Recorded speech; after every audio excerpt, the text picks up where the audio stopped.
Oui, déjà, il voit la position d'Hassan. Hein. Il va sur le postulat selon lequel... Hussein El-Khayad. Hussein El-Khayad, s'il y a le chômage, si la monnaie iranienne commence à chuter, ça veut dire qu'automatiquement, le régime n'est pas légitime. Moi, je pense que c'est un raccourci qui est trop simple. Comme notre invité explique, la démocratie, c'est une question de contrat. Moi, ce que je trouve dangereux un peu dans cette histoire, c'est quelque chose qui frise le terrorisme de la pensée. C'est-à-dire, c'est de penser qu'un modèle démocratique n'est un modèle démocratique qu'à l'aune de vos seuls critères de définition. Non, ce n'est pas vrai. La démocratie, c'est un contrat social. Donc, chaque peuple est libre de définir son contrat social à l'aune de son histoire, sa sociologie, ses ambitions. Je suis très à l'aise sur la question parce que même en 2026, pour moi, on n'est personne même pour imposer le modèle démocratique. Laissons les différences s'exprimer. La monarchie existe, la théocratie existe, la démocratie existe, la plutocratie existe. Donc c'est à chaque peuple par rapport à la majorité de définir que voici la manière dont nous on veut fonctionner. Maintenant, après, prendre comme point de départ un penseur iranien qui a fortement, par ses idéologies, impacté la manière dont l'Iran a évolué, c'est pareil que tous les pays. Confucius a impacté la manière de penser en Chine. Même chez nous en Côte d'Ivoire, le libéralisme économique, version Houphouët-Boigny, a orienté le développement économique de la Côte d'Ivoire. Amadou Mpanteba a impacté le Mali, Léopold Sédar Senghor a impacté le Sénégal. Chaque penseur à un moment donné de l'histoire, parce que les institutions même dont on parle, c'est le résultat de la compréhension d'un homme, d'un groupe d'individus ou d'une société.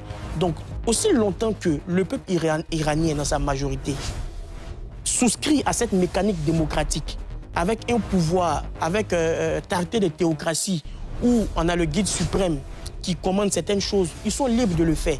Maintenant, on peut prendre aussi aujourd'hui au XXIe siècle, on va parler de la Côte d'Ivoire aujourd'hui qui est un État démocratique. Je peux m'asseoir et puis faire un diagnostic pour vous montrer que voilà, il y a le chômage en Côte d'Ivoire, la vie est chère en Côte d'Ivoire, beaucoup d'éléments qui ne vont pas, comme dans tous les pays du monde. Très bien. Mais il ne faut pas hypothéquer la crédibilité institutionnelle d'un pays par rapport à des difficultés de gouvernance qui, pour moi, sont propres à chaque État. Très bien. Shadrach, qu'est-ce que vous dites de ce modèle politique iranien, ce modèle théocratique? Est-ce qu'il est un bon modèle? Effectivement, moi j'estime que l'histoire et l'avenir d'un pays appartient aux habitants de ce pays-là. Ils connaissent plus ou moins ce qu'ils ont traversé et ils savent quel chemin ils empruntent et la destination vers laquelle ils se tournent, ils vont. Donc ici, si les Iraniens dans leur large majorité ont choisi ce modèle politique, ce système politique-là, il faudrait que il doit avoir un changement, il faudrait que ce soit les Iraniens eux-mêmes qui le décident. Ils peuvent le décider par des méthodes qu'on connaît déjà, ils peuvent se soulever et puis renverser le pouvoir s'ils en ont la possibilité, ou encore participer à influencer le Parlement, par exemple, ou influencer le président pour qu'il y ait un référendum pour changer la donne en Iran. Voilà. Ah, c'est bon, Josias? Monsieur Drabo, c'est une situation très compliquée. Parce que vous voyez, la définition d'un régime, d'un système, est par moments tributaire de la vision du peuple. Et certains définissent aussi la décision ou le régime selon la vision des dirigeants. Parce que vous voyez, c'est le peuple qui doit dire ce qu'on veut. Ça, on est tous d'accord là-dessus. Mais par moments, les dirigeants aussi comprennent certains enjeux, certaines réalités que le peuple n'arrive pas à comprendre ou à voir, qui font en sorte que les dirigeants disent non, ce que vous voulez c'est vrai, mais face aux réalités, ça ne peut pas nous arranger. Donc ça fait que le débat est un peu compliqué. La norme qui est admise par tous, c'est que ce soit le peuple. Mais revenons au cas iranien. Qu'est-ce qui se passe aujourd'hui? Selon les statistiques, les chiffres les plus connus, on nous parle de 20% de la population qui est d'accord avec ce qui se passe encore au pays, avec le même régime, et 80% qui est contre. Qu'est-ce qui se passe? Ce sont des statistiques qui ont été produites généralement par des médias comme Reuters, qui sont des médias bruts. On lui permet d'aller au bout, monsieur. Mais si, on va pas revenir là-dessus. Mais lorsqu'on a ces statistiques-là, on se dit, ça signifie que la population iranienne, dans sa majorité, ne veut pas. Mais qu'est-ce que la population doit faire? Ça a été signifié tout à l'heure. La population doit le montrer, donc montrer qu'on ne veut pas.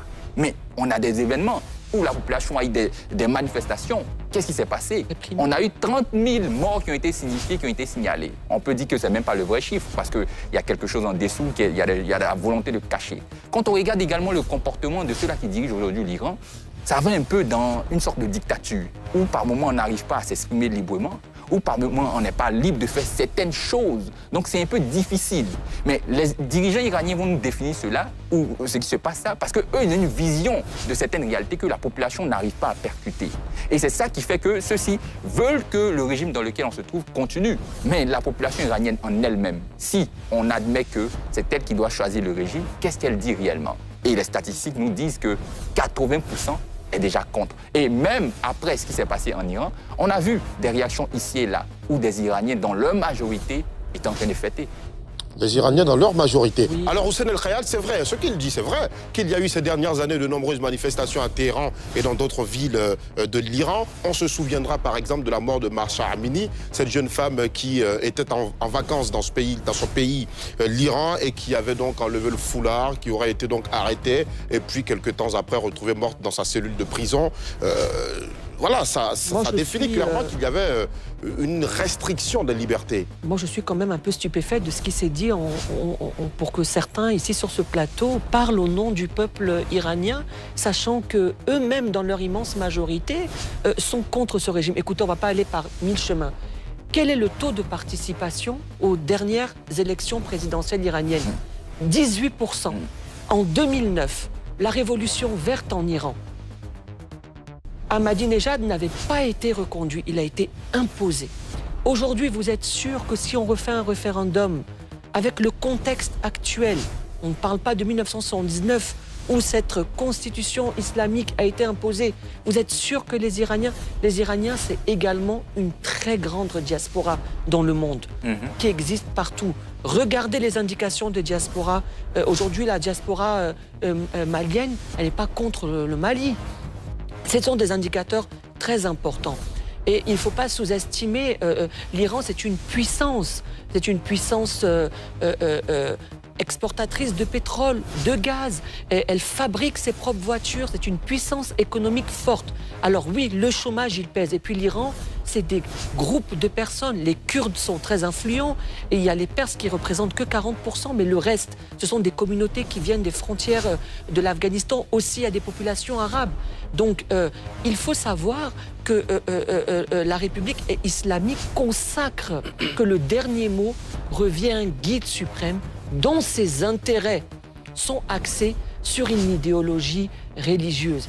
La question aujourd'hui de 46 ans après, ça a mené à quoi? Ce dont ils ont toujours redouté a fini par y arriver.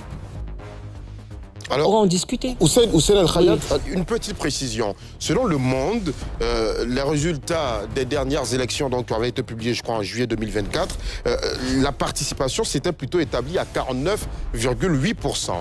Massoud Pezeshkian avait donc battu l'ultra-conservateur Saïd Jalili. Voilà, selon les autorités iraniennes en tout cas, c'est pas 18%, mais c'est 49,8%. Qu'est-ce que vous dites, pour vous qui avez fait l'Iran, Timité Almami, qu'est-ce que vous dites justement de ces réalités qui sont décrites, de cette restriction de liberté, de ces jeunes femmes à qui on dénie le non-port du voile et d'autres réalités?